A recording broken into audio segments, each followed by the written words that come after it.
So make this make sense.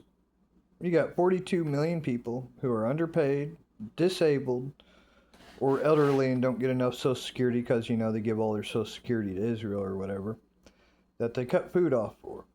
They didn't cut the insurance off for. So out of those 42 million people, let's just say 10%, 4.2 million people end up in the hospital this month because they're hungry. Well, that's going to end up costing the taxpayers a hell of a lot more than fucking food stamps. So there's some food for thought, Say I don't get my $200 and 2 weeks later I'm in the hospital and I'm in and out of the hospital and it costs me, $100,000.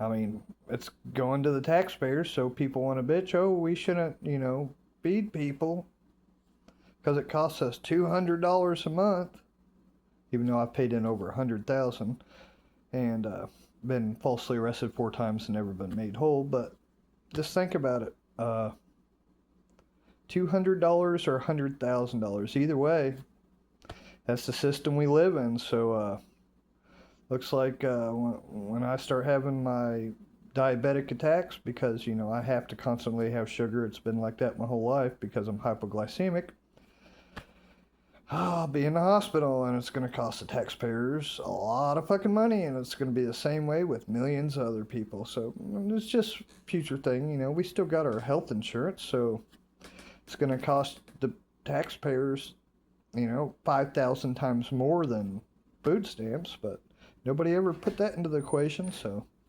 just to let you know, could have been, just my food stamps while I wait on my disability. Even now, once I get my disability, I'm still qualified because, disability don't pay shit since I gave it all away. So, happy apocalypse, I guess. Enjoy your food. I got some beans and rice. I'll be alright for a while, but that ain't going to help with my sugar. So, I plan on losing some more weight. I've already lost about 15 pounds because of hyperinflation. Food stamps ain't enough to keep you alive, but I mean, healthy. You can stay alive on it, but I don't know. I'm thinking hospital food sounds pretty good. I'm not a criminal. I'm not going to go steal food. I've asked people for work. Maybe I'll get some work, but, got to pay my phone bill, got to get dog food. Those things come before anything, so that's if I get work. Everybody else is suffering too. Hyperinflation is a bitch. I remember buying cases of Mountain Dew for $4.99. Now they're $14.99. What's changed? Minimum wage went from $6.25 to $7.25. Don't make sense. So if I got a minimum wage job and paid somebody to take me to work, I'd have nothing left at the end of the day, because minimum wage at $7.25 is $4 an hour after taxes. That's $160 a week.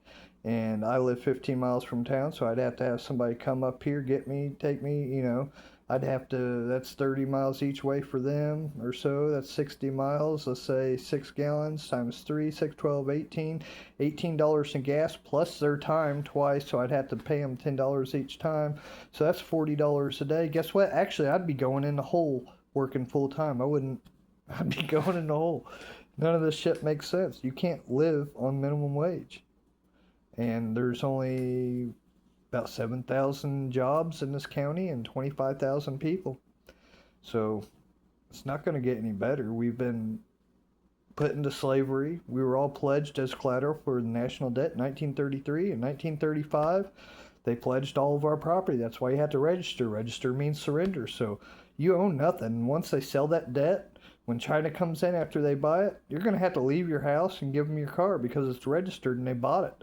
If you don't, they're going to shoot your ass. So, welcome to the apocalypse. You're sold out by these fucking APAC sons of bitches in office. So, prepare.